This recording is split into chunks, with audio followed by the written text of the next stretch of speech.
Hello बच्चों, last class में हमने चारों डिविजन्स स्टडी कर लिए थे, जिसमें क्राइसोफाइटा, डायनोफ्लैजिलेट, यूग्लिनोइड और स्लाइम मोल्ड्स हो गए थे। ठीक है ना।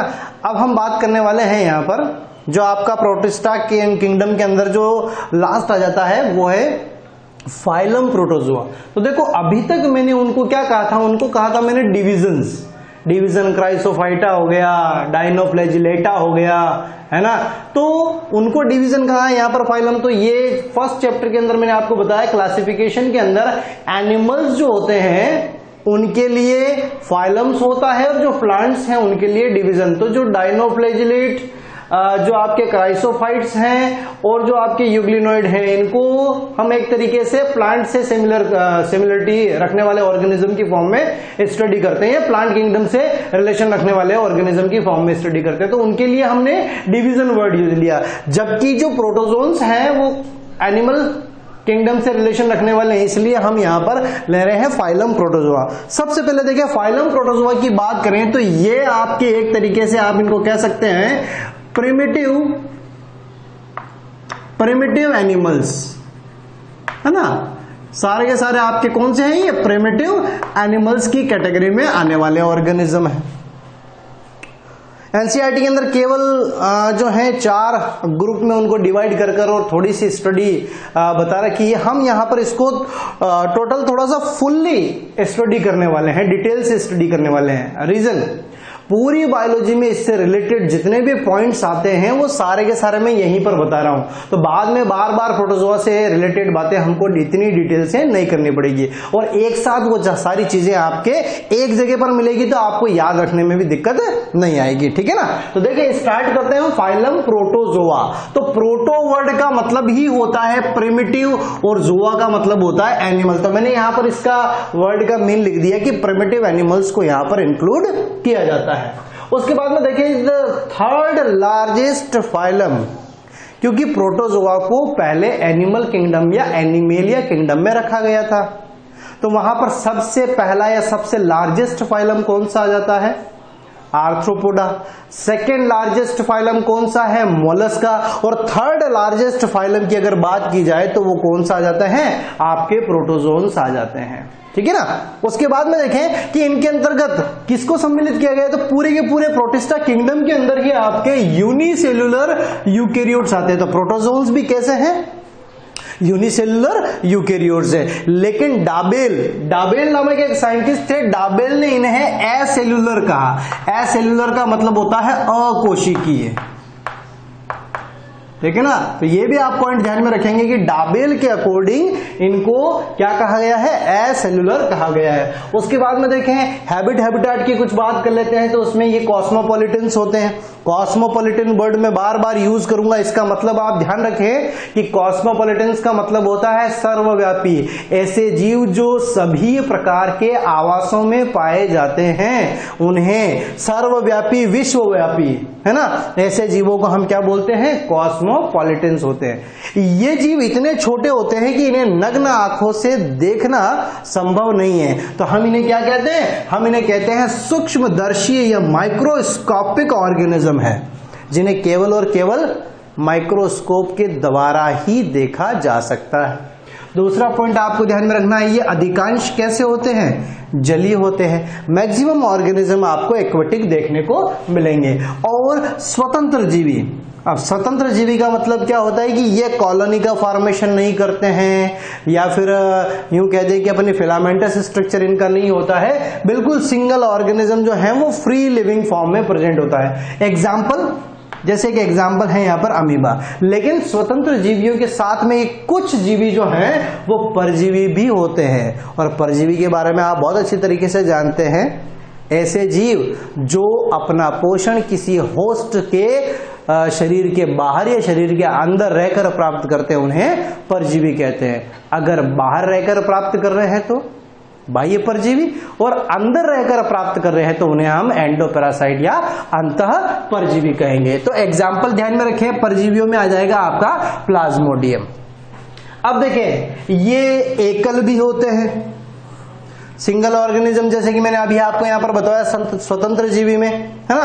और दूसरा ये कॉलोनियल फॉर्म में भी प्रेजेंट होते हैं। तो सामान्यतः मैक्सिमम जो ऑर्गेनिज्म है ना वो कैसे होते हैं, सिंगल ही होते हैं, ठीक है। लेकिन कुछ जो है वो कॉलोनी का फॉर्मेशन भी करते हैं। और कॉलोनियल में देखो एक एग्जांपल आ जाता है प्रोटेरोस्पोंजिया।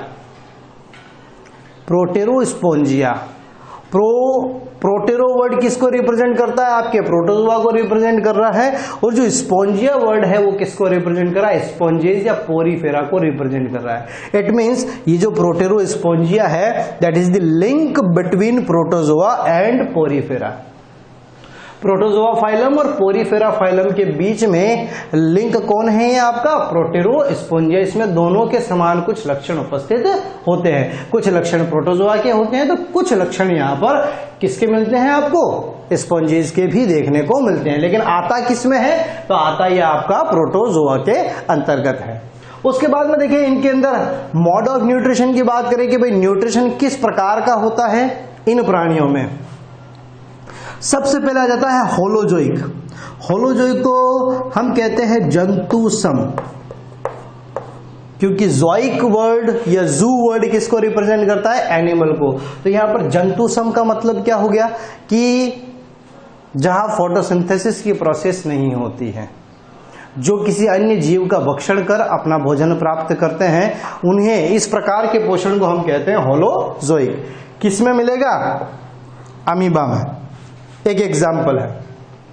दूसरा देखिए होलोफाइटिक या मिक्सोट्रॉफिक, है ना। होलोफाइटिक का मतलब हो गया पादप सम और मिक्सोट्रॉफिक का मतलब हो गया मिश्रित पोषी, यानी दोनों प्रकार का न्यूट्रिशन लेने वाले, कि पादपों के समान और जंतुओं के समान। तो ये मैंने आपको यूग्लिनॉइड में बता दिया। तो पहले यूग्लिना को प्रोटोजोआ में ही इंक्लूड किया जाता था, बाद में इसको एक अलग डिवीजन के अंदर रख दिया। तो ध्यान में रखें यूग्लिना जो है वो इनिशियली कैसे, जो आपके प्रोटोजोआ के अंदर आता था, जिसमें मिक्सोट्रॉफिक या होलोफाइटिक न्यूट्रिशन देखने को मिलता है। उसके बाद में लास्ट आ जाते हैं पैरासिटिक, परजीवी प्रकार, वो मैंने अभी आपको बता ही दिया, प्लाज्मोडियम। अब आ जाते हैं यहां पर कि प्रोटिस्टा किंगडम के अंदर जो प्रोटोजोन्स है उससे रिलेटेड जो बात की है उसकी हम बात कर लेते हैं। जो आपका एनसीईआरटी के अंदर मैटर दिया हुआ उसकी बात, कि गमनांग के आधार पर प्रोटोजोआ को 4 कैटेगरी में डिवाइड किया जा सकता है, 4 समूह में विभक्त किया जा सकता है। किसके आधार पर, गमनांग के आधार पर। अब देखें ये 4 समूह कौन कौन से हैं, तो देखो अमीबॉइड हो गया, फ्लैजिलेटेड हो गया, सीलिएटेड हो गया और स्पोरोजोन हो गया।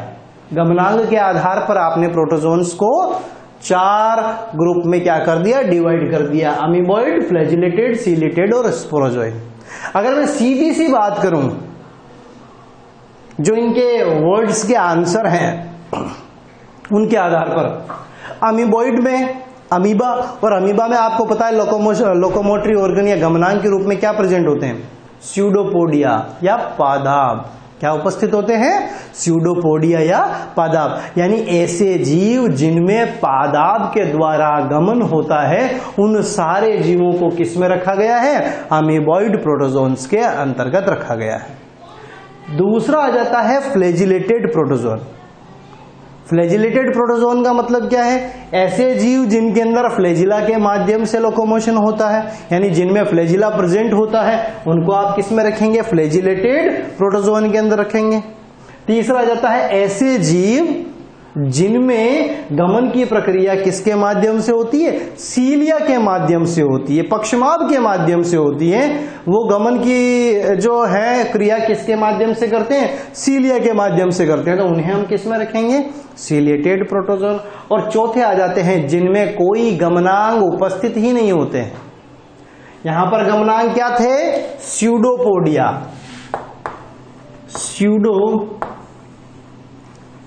पादाब, ठीक है ना। यहां पर क्या है, सीलिया, यहां पर क्या है, तो फ्लैजिला। और जो स्पोरोजोन है उनके अंदर क्या है, तो आप कह सकते हो यहां पर गमनांग अनुपस्थित होते हैं। तो फिर स्पोरोजोन क्यों कहा, क्योंकि इनमें बीजाणुओं का निर्माण होता है। ये बीजाणु जो है ये इन जीवों की सामान्यतः संक्रमणकारी अवस्थाएं होती हैं। अब इनके बारे में कुछ डिटेल हम स्टडी कर लेते हैं। देखिए सबसे पहले अमीबॉइड प्रोटोजोन की बात करें, कैसे होते हैं? कुछ समुद्री भी होते हैं, स्वच्छ जलीय भी होते हैं और नम मृदा में भी पाए जाते हैं। तो हैबिटाट किसका? अमीबॉइड प्रोटोजोन का। दूसरा देखें, इनके अंदर गमनांग के रूप में स्यूडोपोडिया उपस्थित होते हैं जो गमन के लिए और शिकार करने के लिए, शिकार को पकड़ने के लिए उत्तरदायी होते हैं।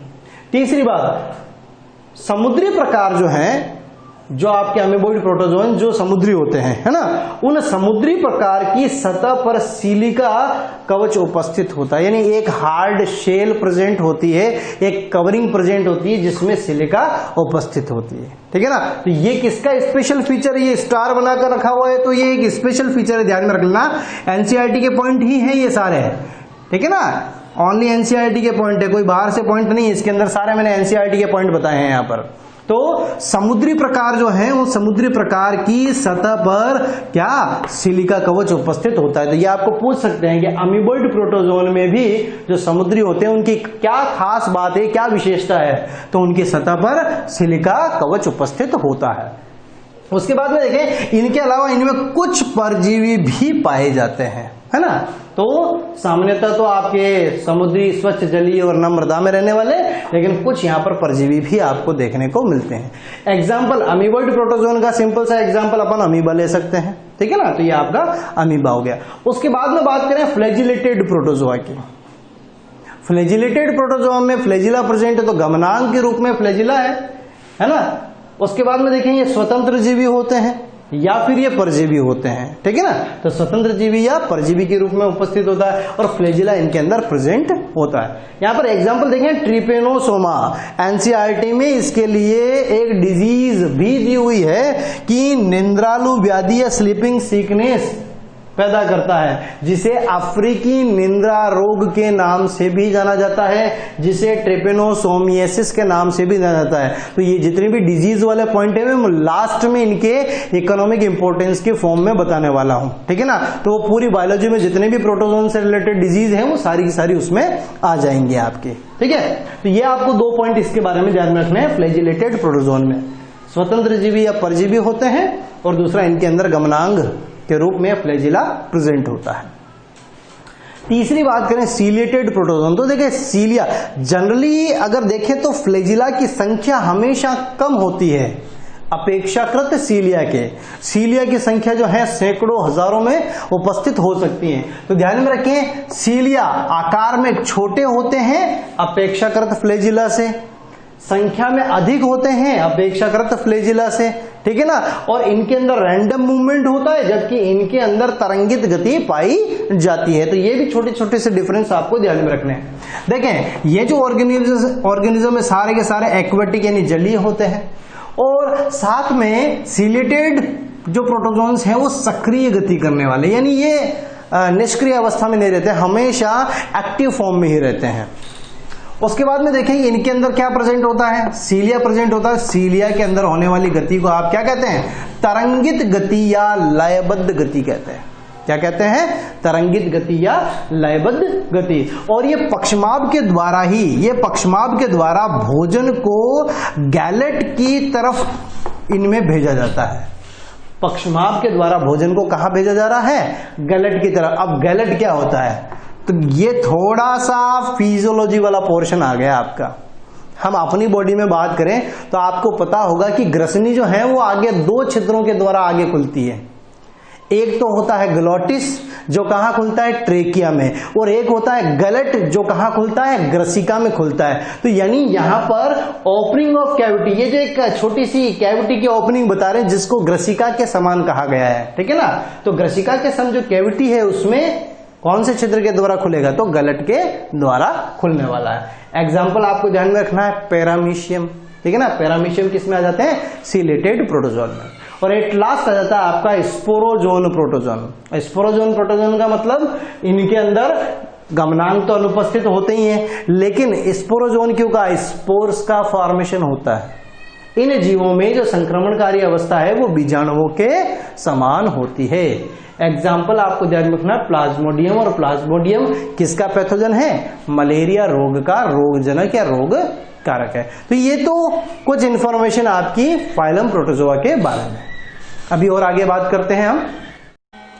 नेक्स्ट हम प्रोटोजोआ के बारे में कुछ और बातें भी कर लेते हैं साथ साथ में। यहाँ पर जैसे बात करें सबसे पहले डाइजेशन की, कि प्रोटोजोन्स के अंदर डाइजेशन किस प्रकार का होता है। तो डाइजेशन देखें इंट्रासेल्युलर होता है, यानी एक कोशिका के भीतर डाइजेशन की प्रक्रिया संपन्न होती है, तो उसे हम कहते हैं इंट्रासेल्युलर, ठीक है ना।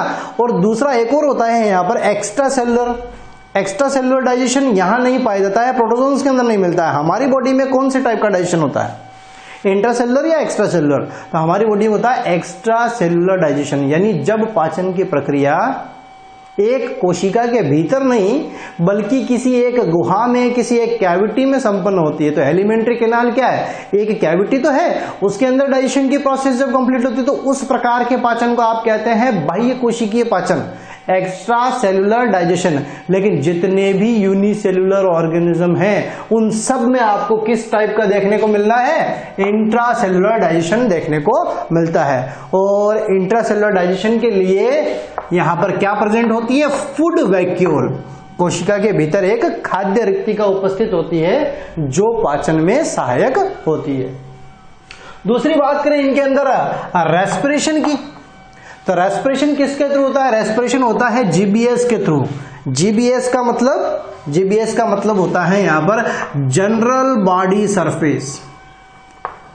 जनरल बॉडी सरफेस यानी श्वसन की प्रक्रिया शरीर की सामान्य सतह के द्वारा संपन्न होती है। तो एक कोशिकीय जीव है तो एक कोशिका के अंदर तो सिंपल सा आपका सेल मेम्ब्रेन है, और सेल मेम्ब्रेन सीधी एनवायरनमेंट के कांटेक्ट में रहती है, तो यहीं से डिफ्यूजन यानी विसरण की प्रक्रिया द्वारा श्वसन की प्रक्रिया संपन्न हो जाती है। इसी प्रकार से उत्सर्जन भी जीबीएस के थ्रू ही होता है। तो देखिए नेक्स्ट एक्सक्रीशन की बात करें तो एक्सक्रीशन में यहां पर जीबीएस जनरल बॉडी सरफेस से डिफ्यूजन के थ्रू ये भी हो जाता है। लेकिन इंपॉर्टेंट पॉइंट है आपका ये वाला, जो आगे सेल यूनिट ऑफ लाइफ के अंदर भी ये पॉइंट दिया हुआ है कि अमीबा जैसे प्राणियों के अंदर उत्सर्जन की प्रक्रिया के लिए संकुचनशील रिक्तिका उपस्थित होती है।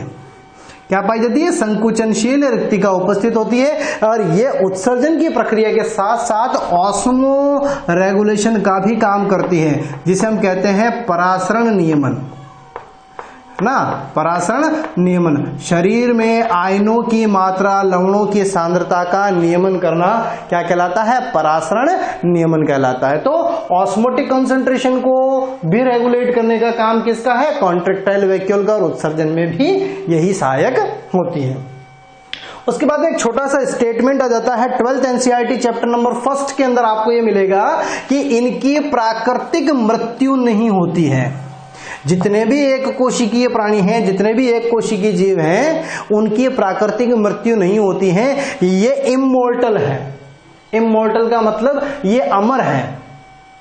अब अमर क्यों कहा? बिकॉज ऑफ इनके अंदर जितने भी एसेक्सुअल रिप्रोडक्शन के जो टाइप हैं उनके थ्रू क्या होता है? नए ऑफस्प्रिंग का डेवलपमेंट हो जाता है। यानी जब एक जीव दो टुकड़ों में डिवाइड होता है तो दोनों टुकड़ों से नए ऑर्गेनिज्म का फॉर्मेशन हो जाएगा। बहुत सारे टुकड़े बनेंगे तो बहुत सारे ऑर्गेनिज्म का फॉर्मेशन हो जाएगा। यानी वो जीव, उसकी मृत्यु नहीं हुई है बल्कि उससे नए जीवों का निर्माण हो गया। इसलिए हम कहते हैं कि एक कोशिकीय जीवों की कभी प्राकृतिक मृत्यु नहीं होती है, ये इमोर्टल होते हैं।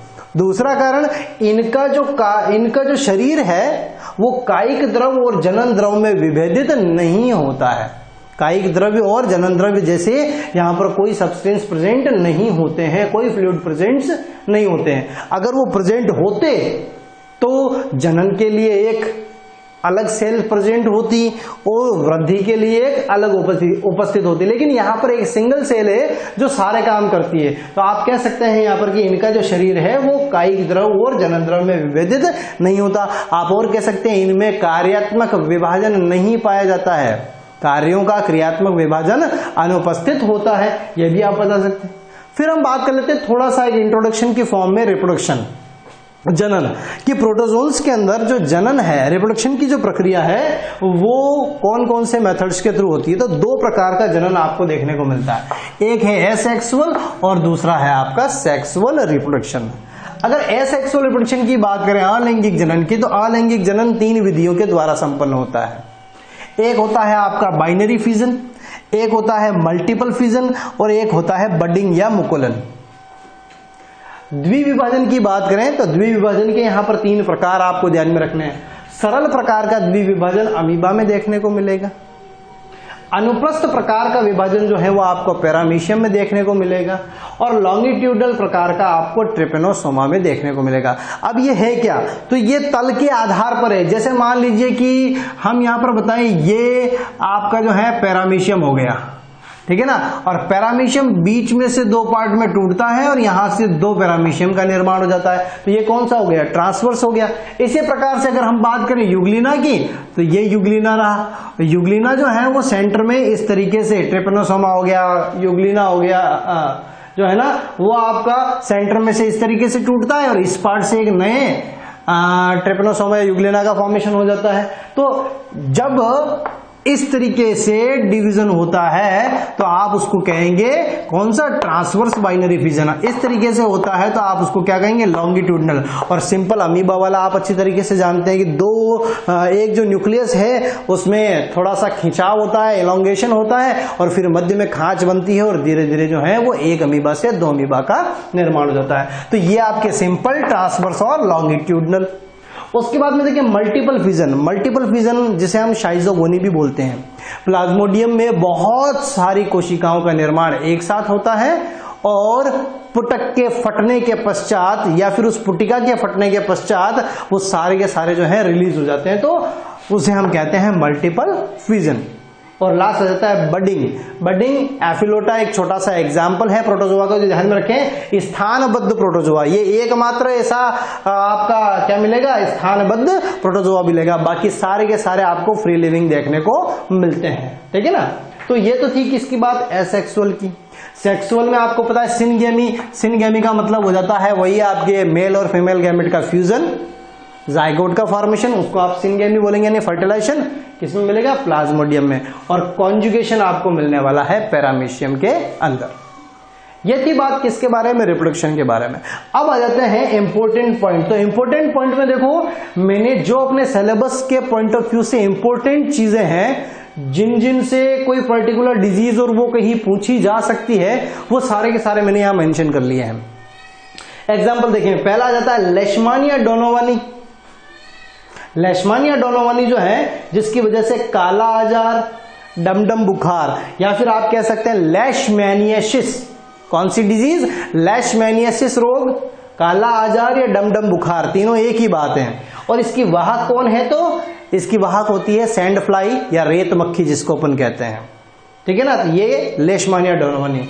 उसके बाद में ट्रिपेनोसोमा गैम्बियंस के बारे में मैंने अभी आपको बताया ही था कि ट्रिपेनोसोमा गैम्बियंस जो है वो आपका निंद्रा व्याधि रोग है ना, या अफ्रीकी निंद्रा रोग जो है वो उत्पन्न करता है। और इसकी वाहक कौन सी है आपकी, तो सीसी मक्खी इसकी वाहक है। तीसरा आ जाता है जियार्डिया इंटेस्टाइनलिस। तो इंटेस्टाइनलिस नाम आ रहा है ना, तो कहीं ना कहीं किससे संबंधित है, इंटेस्टाइन यानी आंत्र से संबंधित है। तो आप ध्यान में रखें, आंत्र में होने वाली अनियमित गतियां जिसकी वजह से अतिसार या डायरिया उत्पन्न होता है, तो ये आपका आप कह सकते हैं आंत्र का परजीवी है एक तरीके से। उसके बाद में देखें, नाम में ही आंसर आ जाते हैं, ट्राइकोमोनास वेजाइनेलिस। वेजाइना यानी मादा की योनि में रहने वाला जीव, तो मादा की योनि को संक्रमित करता है या आप कह सकते हैं योनि का परजीवी है, और इसकी वजह से मादाओं में श्वेत द्रव्य रोग उत्पन्न होता है। उसके बाद में देखें ट्राइकोनिम्फा। ट्राइकोनिम्फा जो दीमक और तिल चट्टे की आंत्र का सहजीवी है, इस तरीके से आपको ध्यान रखना। एंटमीबा हिस्टोलिटिका, इसकी वजह से कौन सा रोग होता है मानव में, अमीबीय पैचिस रोग हो जाता है। पैरामीशियम जिसे हम स्लीपर जंतुक के नाम से, क्यों, उसका जो आकार है वो किसके जैसा होता है, स्लीपर के जैसा होता है, इसलिए हम क्या कहते हैं, स्लीपर जंतुक। और ध्यान में रखें, पैरामीशियम के अंदर 2 न्यूक्लियस होते हैं, एक मैक्रो न्यूक्लियस होता है, एक माइक्रो न्यूक्लियस। इसीलिए हम कहते हैं कि पैरामीशियम न्यूक्लियर डाइमॉर्फिज्म शो करता है। केंद्रकीय द्विरूपता प्रदर्शित करता है। ठीक है ना। और नेक्स्ट रहता है आपका ई कोलाई। तो ई कोलाई आप जानते हैं मानव की वृहदात्र में सहभोजी कह सकते हैं, सहजीवी आप कह सकते हैं, उस रूप में उपस्थित होता है। और लास्ट रहता है बबेशिया। बबेशिया सिलेबस में नहीं है, लेकिन ये जो लाल पानी ज्वर या टैक्सिस ज्वर है ये टर्म इंपॉर्टेंट है, इसलिए मैंने यहां पर ऐड कर दिया। बबेशिया टैक्सिस ज्वर या फिर लाल पानी ज्वर के लिए या फिर टिक ज्वर के लिए रेस्पॉन्सिबल होता है, और इसकी वाहक जो है वो टिक्स होते हैं। ठीक है ना। तो ये आपके कुछ मैंने 9 एग्जाम्पल यहाँ पर प्रोटोजोन के और ऐड किए हैं जो आपको ध्यान में रखने हैं। इनसे होने वाले, मानव में होने वाले जो रोग हैं और इनके वाहक भी आपको ध्यान में रखने हैं। वाहक में आपको 2-3 ही है जो आपको ध्यान में रखने, जैसे लेशमानिया हो गया, जैसे ट्रिपनोसोमा हो गया, बबेशिया हो गया, और एक आपको मैंने यहाँ पर नहीं बताया है प्लाज्मोडियम, जिसको हम डिटेल से स्टडी करने वाले हैं। प्लाज्मोडियम मलेरिया का रोग कारक है और वाहक कौन है? मादा एनोफ्लीज मच्छर। ठीक है ना। तो उसके बारे में वैसे ही हम बहुत सारी डिटेल स्टडी करने वाले हैं, तो उसको मैंने ऐड नहीं किया, बाकी सारी चीजें मैंने आपको यहां पर बता दी। ये थी बात किसके बारे में? प्रोटोजोआ के बारे में। अब नेक्स्ट क्लास में हमको पढ़ना है किंगडम फंजाई, तो हम किंगडम फंजाई की बात करेंगे।